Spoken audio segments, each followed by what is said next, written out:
Chris Buscher wins the Pocono race. And so his first ever Cup Series win comes at it's going to be weather-shortened race.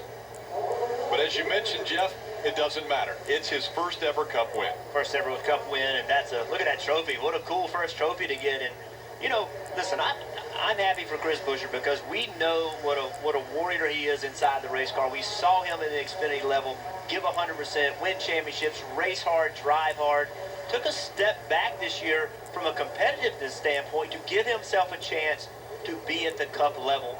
And that's you call it a sacrifice because you go from winning races to not, and that's very difficult to deal with. He had a lot of time to think about this. Chris Buscher was inside the car for quite some time before they allowed them to get out of the car. And Chris Buscher is going to be celebrating at Pocono Raceway. This moment presented by Sunoco, fueling victories all season long. So now he will head to the makeshift victory lane. And we saw Brandon Dalsky, the track president, was in there awaiting Chris Buscher to make his way there. And I'm sure he didn't want to go anywhere near there, thinking he might jinx it if he would head in that direction. Did not want to assume anything as far as the possibility of winning this race because of weather. Now, Rick, this Front Row Motorsports team has done the hard part of qualifying for the chase. They've won a race just outside the top 30 in points, and you just have a nice, consistent following 5 weeks coming up. We saw the list of tracks, get those points to get in the top 30, and Chris Buscher in the 3014 will be in the chase after Richmond. The intensity level just ratcheted it up for the 34. There's no question. This team now, over the next 5 weeks, they've got to tighten everything up. They got to work on pit stops. They got to do everything just a little better.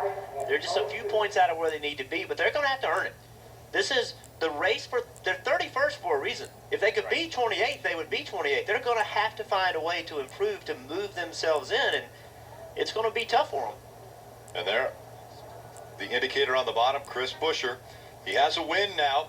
He's 6 points behind 30th. So once he makes it to 30th, those 6 points, that's 6 positions on the racetrack. He makes up those 6 points, gets into the top 30.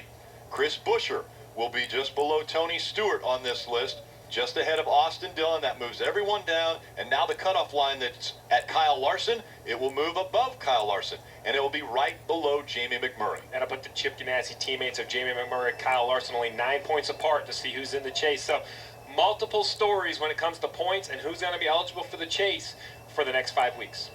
And remember, the next race coming up will be Watkins Glen. Could someone get a win there, a first-time winner, or someone that isn't already on the chase standings or a part of the chase grid? Chris Buscher declared the winner at Pocono.